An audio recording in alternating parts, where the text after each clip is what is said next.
Hour Sports Show. This is episode 823, joined by a really special guest, Brooke Fletcher. She's a really talented sports journalist. She worked for Fox Sports, and now she's working for Bally Sports, Detroit. Really looking forward to this interview. She's such an inspiration. Go follow her on all social media formats. She's one of the best out there when she covers sports. And first of all, Brooke, I just want to say thank you for joining the show. Shout out to your team. How are you and your family doing? Oh, they're doing great. Thank you for asking. 823. Wow, that is incredible. Congratulations to you. But no, thank you for having me on. I'm honored to be here. Yeah, so I want to start off with your childhood growing up, and when did you start realizing that you wanted to be into sports and covering sports? And when you were younger, did you play any sports growing up?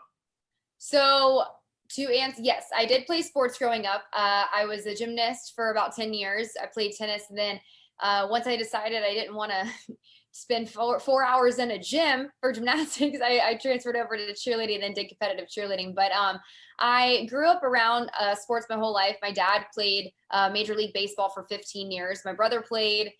So it just kind of seemed right for me to go into sports broadcasting, but I didn't really decide to go into broadcasting until I got into college. Actually, my senior year of high school, I did a pageant. I was competing at Miss Teen USA, and the judge was a talent scout for broadcasting, for hosting. And he was like, "Hey, you have a great on-stage presence. Have you ever thought about going into broadcasting?" I was like, well, no, but until now. So once I got into college, I got involved with the on-campus TV station there, did some internships, and combined my love for sports and my love for broadcasting, and here we are.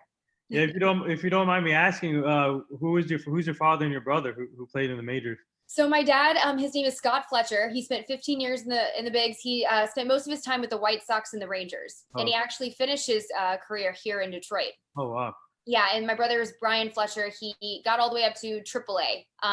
So he's actually Scott Brian Fletcher Jr. He's a junior, but we call him Brian. So yeah, we grew up at the ballpark. We were always there.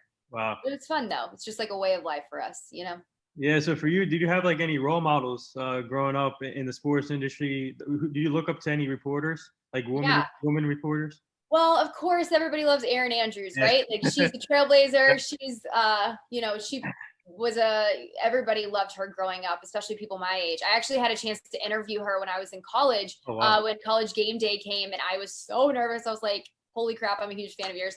But I love the way she reports. She's very simple with her reporting, very conversational. And that's what I love about her. Sam Ponder is great. Kind of the same thing. She's just one of the guys, and she reports the way you would go to a bar, have a beer, and just watch the game. That's what I love. And then Laura Rutledge, I had an opportunity when I was at SEC Network. Oh wow! I worked behind the camera, but I got to work on shows that she was on, and just to be able to witness her early, the start of her career at SEC Network, and then see where she is now. She's incredible at what she does. She's great. So those are a few that I admire. And then Doris Burke, of course, everybody loves. Doris Burke, one of the best out there. She's the GOAT. Doris Burke. Yeah. Speaking of Laura Rutledge, I actually, me and her go back and forth on Twitter sometimes, and she's amazing. She's really inspiring, and it's fun. It's always fun to talk sports with her. But for you, so what were the main things that you learned in high school and college that got you to where you are right now? Learn about broadcasting or everything in general, like broadcasting and the way you go about it now. Yeah, I mean, I think I learned at an early age. It's so much about relationships, right? And not only, everybody says connections, but I've learned that it's relationships. Anybody can have that connection. Anybody can pass along that email. Hey, reach out to this person. But it's so much more than that. You got to maintain those relationships and maintain those connections. So I'm not the type of person, growing up, I didn't like to bother people. I was like, I don't want to be a pest. I don't want to send them multiple emails and stuff. But now that I'm kind of in the opposite side now, right? And you just got to keep shooting those emails, stay in touch, maintain those relationships. And that's something that I learned early on through internships and early on in my career. But that's probably one of the main things I learned at a young age. Now that I'm older, to give advice to younger people is just respect and appreciate the grind. this industry, it's not easy at all. You have to be willing to put in the hours. You got to be willing, the pay is not maybe the best in the beginning, and you're going to have to move around. I lived in like 4 different cities in a matter of 6 years. So you just got to keep pushing, appreciate the grind, because once you do reach to that point of where you feel like where you want to be, you're going to appreciate it so much more. Right. And so that's something that I've really honed in on, and I've really focused on throughout my career. So now after college, take me back to your first opportunity. Before we get to your Fox opportunity in the Bally Sports, I want to ask you, take me back to your first opportunity when you officially got into the business, covering sports and starting doing interviews and writing articles. So after college, I just had graduated, and I was like, what the heck am I going to do? Am I going to go the smaller market route? Like, am I going to start a news station? Can I start in a bigger market, maybe do digital and then work my way up? Do I start behind the camera? I had no idea. And especially now, you can go in you can start in so many different directions. Everybody has different stories, right? So I didn't know. And then I had a friend that I worked with actually in college. He texted me. He was a PA at ESPNU and SEC Network. He's like, hey, or ESPNU at the time. And he was like, there's an associate director job that just opened up. Do you want to take it, or do you want to interview for it? And I was like, of course. So I interviewed, and my boss he wasn't my boss yet, but he was my future boss. And he was like, well, what do you want to do? What are your goals? And I said, listen, I have no problem like starting behind the camera, and I'm a hard worker, and I will grind it out. I will put in the long hours, but my main goal is to be on camera one day. I want to be a host. I want to be a reporter. And I remember once he hired me, I came back in, and he was like, actually, like, appreciated that. I respect that, because you were honest, Yeah. And so I was an associate director there for 3 years. But throughout that time, I would go in, I would stay longer after my shifts, and I would do some digital stuff, and I would create these segments, and I just kept like pushing. I kept, like I said, I wasn't being a pest, but I kept asking, and you gotta get those opportunities, right? You gotta work for them. So I kept asking, and that's kind of where I got my start. And then, I eventually moved on to Fox Sports. So it's like me. I'm in the same boat. I constantly send messages to people. Some people get annoyed, but you just have to keep sending messages. So yeah, you got to be persistent, and that's the only way you're gonna get anywhere, right? And you're gonna get what you want. You gotta know what you want, and you gotta go after it. Yeah.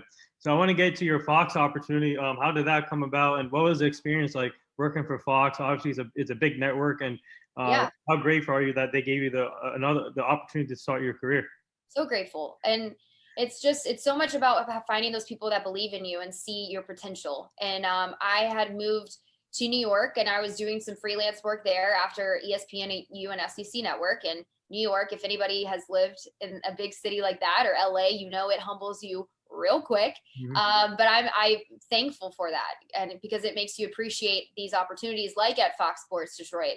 I had applied for it, and they reached out, and they said the girl that was doing digital was leaving, and I went in and I interviewed, and thankfully my bosses, they saw something in me, and they gave me a shot, and I'm forever grateful for that, because my time here has been incredible. I've been able to do kind of everything, like digital and hosting and reporting, covering 3 professional teams. Like, not many people get that opportunity. So I feel really blessed to be here and to be able to do what I do. Yeah. So obviously you guys switched to Bally Sports. Take me through that process of switching from Fox to Bally Sports now.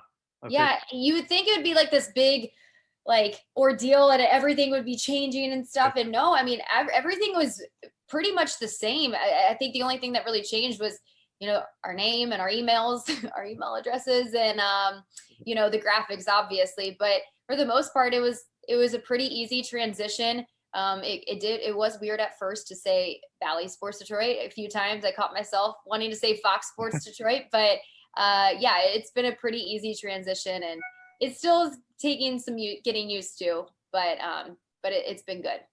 Yeah. So speaking of, you mentioned it earlier about connections and networking and making those friendships. And how important is it for you, especially you're well connected into the business now? And I saw you're good friends with Kelly Nash. She's one of the best on MLB Network. And Yeah. what's it like being connected with her and these other talented reporters out there? Yeah.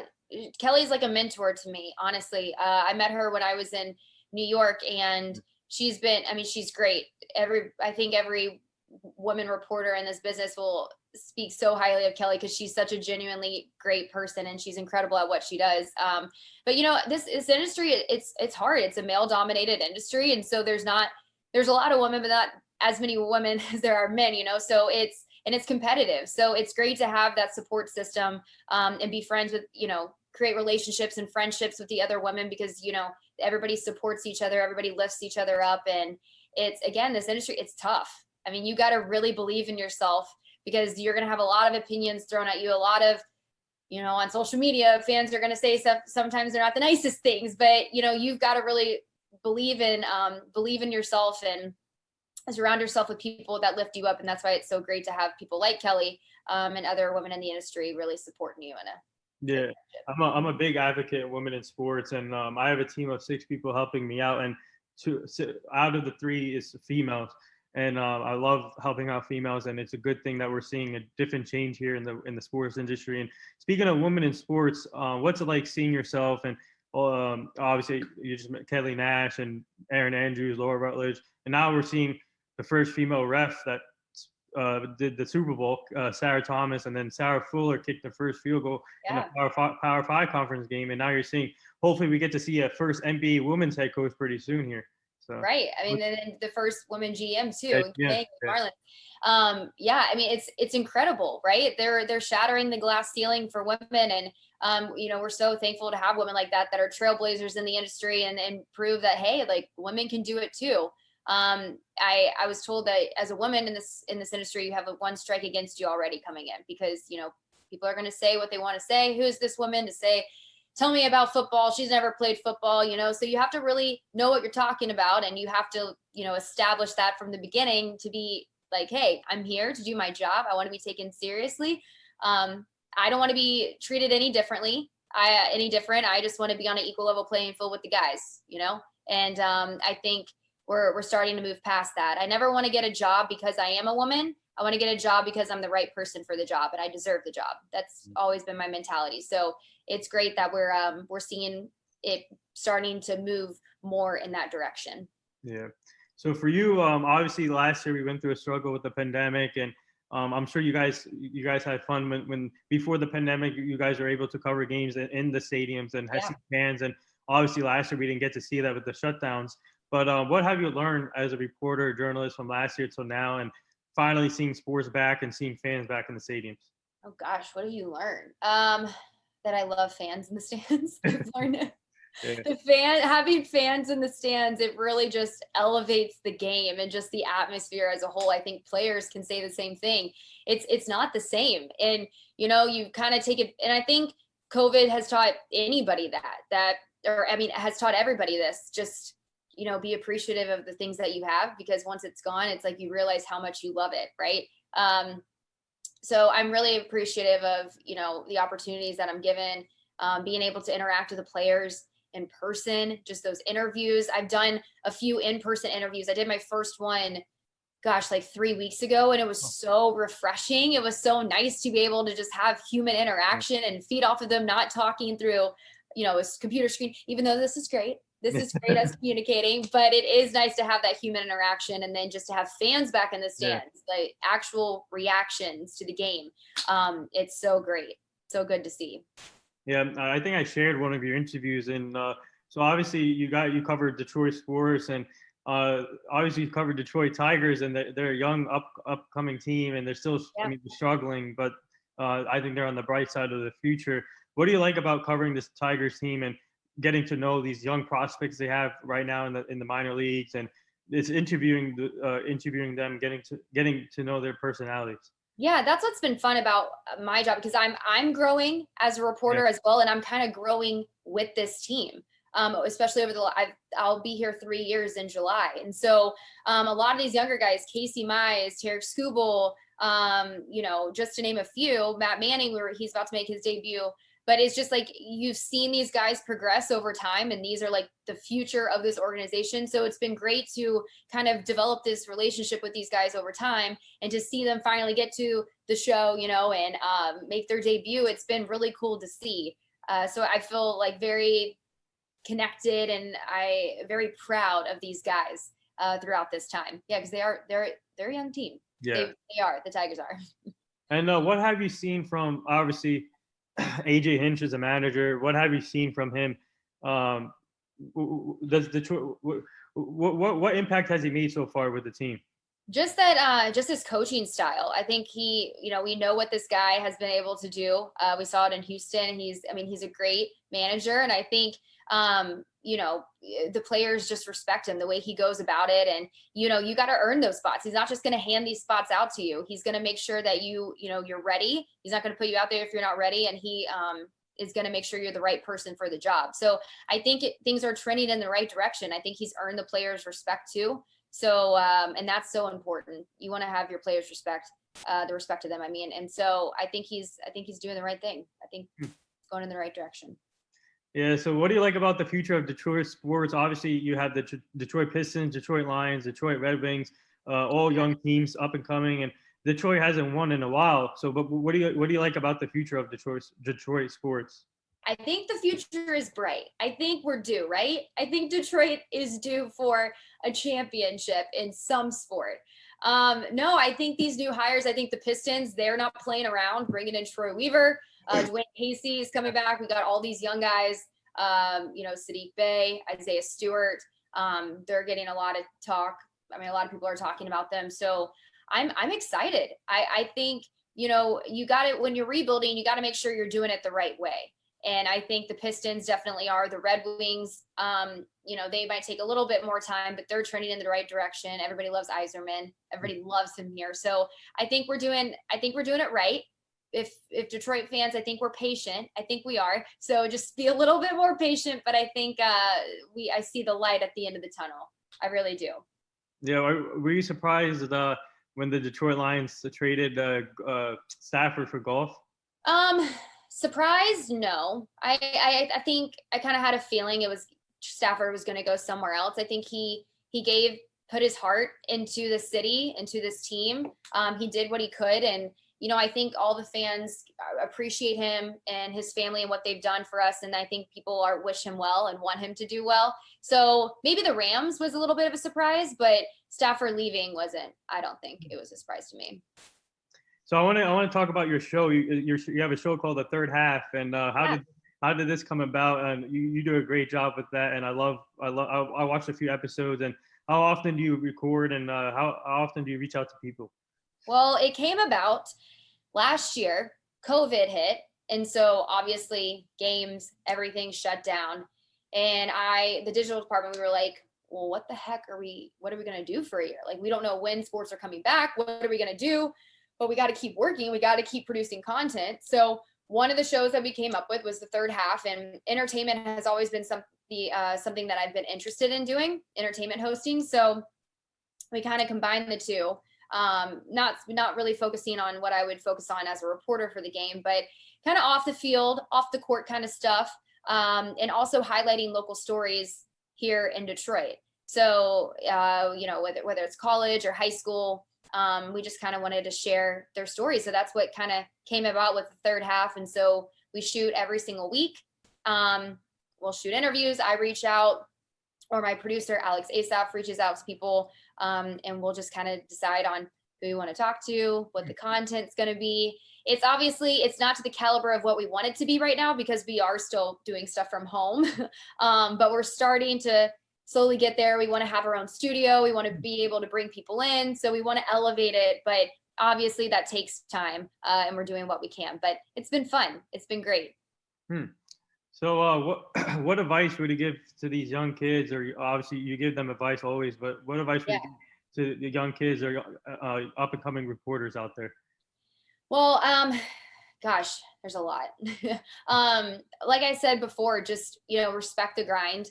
I think I got out of college and I was like, I'm going to be a ESPN sideline reporter. Like, it doesn't, for some people it might, once in a blue moon, but for the most part, it doesn't work like that. And you gotta work, you gotta be willing to put in the hours. And, and with this industry, it's all about reps. You're not going to get better if you don't get the reps. So if you want to be a sideline reporter and maybe you don't have those opportunities yet, go find them. Go take a camera, go take a mic, go out in front of like a ballpark at the pro ballpark and just do hits, just do reports, and just keep practicing. Get in front of the mirror, pretend like, before you watch a game, look up storylines and just practice in the mirror and just keep getting those reps just so you can get better. You can kind of get into the habit of doing that. And that's what I mean by just like respecting the grind, like put forth the effort, because I guarantee like once you do each step you get to where you want to go, you're going to appreciate those so much more, because you're like, man, I worked my butt off for this. I deserve this. Right. Mm-hmm. So respect that. Believe in yourself, because this industry can tear you down. Like I said before, you're going to have tons of people throwing their opinions at you. Hey, you're not good enough. You need to do that. But as long as you believe in yourself and what you bring to the table, that's what's most important. And also find what makes you unique, because for me, I think, especially the way things are going now, it's a lot about your brand and how you want to market yourself. So, anybody can get up there and just report, right? But like, what makes you different from all the other reporters out there? What makes you stand out? So that's something that I had to really figure out, but I've only figured it out through reps and over the years and as I've gotten older. So if you can kind of get that mindset early on, trying to focus on what makes you different, what makes you unique, that's important. That's something that I really wish I would have known when I first graduated. So yes, that's something to focus on. Oh, and just treat people with respect. Yeah. Be nice to people. Nobody is better. No one is better than anyone. I don't care what level you are. I don't care if you're covering national TV or national sports. Like, no one is better than anyone. And I'm so thankful that I've had the time to work behind the camera, because I know what goes into producing shows. And I'm so appreciative of everybody that behind the camera, like everybody on the set. So just be nice to people and treat people with respect. Yeah, that's the main thing there. So would you like to say anything to the haters or doubters that doubted you? Oh, no. I wish them well. And, my dad's always taught me to walk in love. So, I think, you don't do this to prove people wrong. You're going to do it for yourself, but, you wish them well, and you just kind of smile and, say, hey. So we do this fun little segment now on the show. It's called the rapid fire segment. You ready for this? Oh, yeah. I do a little rapid fire on the third half, but I'm usually on the other side. So this will be fun. Yeah. So, all right. I had Justin Verlander's brother on the show recently, Ben Verlander. Yeah. So we need to get you on his show. We got to make that happen. We got to get you on. That would be fun. Yeah. I need to, well, let's tweet at him or something, or shoot him a message. I'm going to tweet at him after this, and I'm going to tell him bring on Brooke on his show. I love it. Let's make it happen, huh? Yeah. So favorite memorable game that you covered and favorite memorable interview. Okay. Probably, oh gosh. Favorite memorable interview. Actually my brother-in-law, Gordon Beckham. Oh, that's my brother-in-law. Yeah. And so it's funny. He's seen me throughout the years. He's seen the grind. He's seen me move from city to city. And so he's been in it, and he's seen how hard I worked. So he actually spent a year with the Detroit Tigers. That was my first year covering the Tigers. So 1 year he played, and it was a post-game interview, and I actually got to interview him, and it was kind of a full circle moment, because we've always talked about, like, how cool would that be if I interviewed you one day, Gordo, and it actually happened. So that was pretty cool. That's awesome. I was a little nervous. I was like, this is weird. I'm interviewing my brother here, but it was fun. Yeah. That's awesome. Favorite music? Ooh, favorite music is rap and R&B. Yes. I'm from Atlanta. I love my rap and my R&B. I like all music, but those are probably my favorite. You like Quavo? Yeah. I love Russ. I love St. John, Rod Wave. Mm-hmm. Those guys. Those are my favorites. Chris Brown. I'm a huge Chris Brown fan. I've been to 4 concerts, and I'm not even ashamed to say it. I Oh, love Chris Brown's music. have you been? All right. What are your thoughts on these NBA playoffs if you're watching it? No, I mean they're good. It's unfortunate that we're seeing a lot of all-stars getting injured, right? Yeah. LeBron James, he was very outspoken about it, saying, they're not getting that rest in between for these guys for their bodies to recover. So, I mean, I think he speaks a lot of truth. If anybody knows about keeping your body right, I think it's LeBron James. So it's unfortunate that we're seeing these guys get injured, but there's been some really great games. Yeah. So I had Jason Smith on the show before you today, and I asked him this question: what did you think of LeBron James' tweets? Which ones? He tweeted about what you just said before. He tweeted that if anybody knows how to keep the body in shape, is me. He said. Yeah, I mean, I think he's earned a right to say that. He's LeBron James, right? And I think he's one of the best players to ever play in the NBA. So for him to say, if anybody knows, I think he does know. And I think there is some truth. If you're seeing these guys, if he did say it early on and you're seeing these all-stars who are, I mean, they're all-stars, right? And the fact that they're getting injured, there is some truth to that. So I think he knows a little bit of what he's talking about, I would say. Sometimes his tweets though, I'm like, okay, yeah. But yeah. Funniest person that you work with? Oh, funniest person that I work with? Like on camera, or can it just be in general? Oh, in general. Well, Devin will appreciate this. Devin Gardner, he's my co-host on We Good, and we've worked with each other and on other things. He's funny.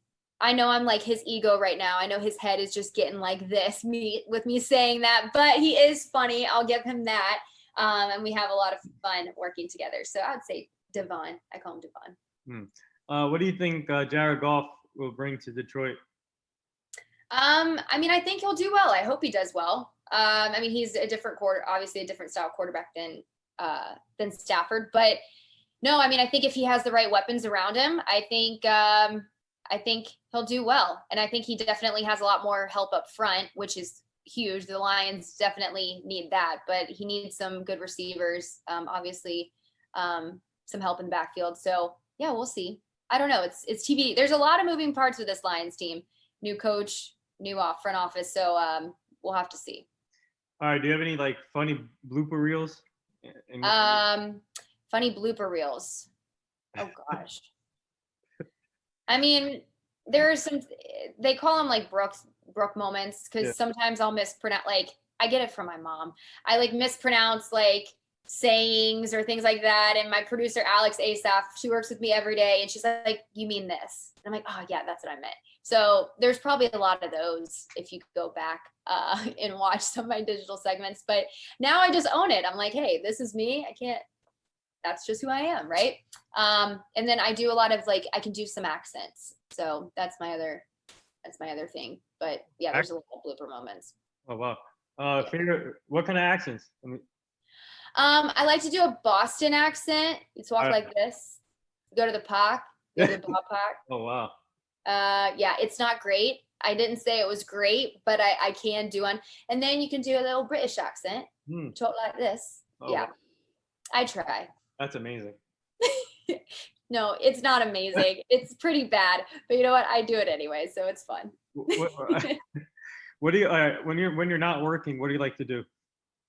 When I'm not working, I love working out. I've gotten really into working out. I love being outside, playing tennis. I'm a huge tennis player. So if anybody wants to come play with me. Yeah, just being outside in general. So the winters are tough here because the winters are freezing and nobody goes outside. But in the summers, I like to be outside as much as possible. Favorite food? Cheeseburger, fries, and a Coors Light. That is my favorite meal. On draft, not in a bottle, because there is a difference. You gotta get a Coors Light on draft. Coors Light on draft. So I'm gonna put you on the spot here. So out of all the Detroit sports, Red Wings, Pistons, Tigers, and Lions, who will win a championship first? Oh. I mean, in the next 3 or 4 years. Gosh. I would have to say between the Tigers and Pistons. I would say the Pistons. Mm-hmm. I think just seeing how this team was playing down the stretch, obviously they're not where we want them to be, but you're starting to see things come into fruition. You're starting to see those things that Troy Weaver and Dwayne Casey in that front office have seen in these younger guys. And so I think the Pistons.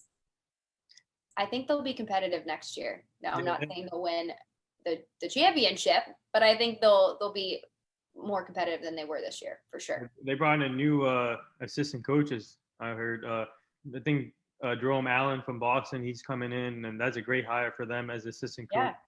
Yeah. So I got to ask you though, do you think Chauncey Billups will get a head coaching job in this round? I don't know. Maybe. We'll see. He's good enough for it, right? Mm-hmm. But I don't know. You never know who they're going to hire. How about on the female side? Do we finally see the first female get the job, like Teresa Witherspoon with Pelicans, or Becky Hammon? Or I think Becky Hammon. I love Becky Hammon. I think she's great. I hope so. But again, it's who's the best for the job, right? Like, I don't want it to be handed to anyone just because they're a woman. Like, when that first woman does get the head coaching job, like, I want it to be like the right time, the right fit. And but I do think those women, I think they're very qualified. They're overqualified for those jobs. So if it fits, then I hope it does. It works out. So the last few things here before I let you go, our team is part of this foundation called the Hugh Jackson Foundation. He's a former NFL coach. He's now the offensive coordinator at Tennessee State with Eddie George, and we're trying to help him prevent human trafficking and making sure the community stays safe and the kids stay safe. And we're really grateful to be part of it. And I'll send you the page so you can go check it out. Okay. Yeah, that would be great. That's great that you guys are doing that. Yeah. And the last thing here, would you like to say anything to all the nurses, doctors, and essential workers right now? Oh, well, thank you for everything. Gosh, we would not be where we are today without you guys sacrificing your time, putting your lives on the line for us. And we don't show them enough thanks. So thank you guys for everything.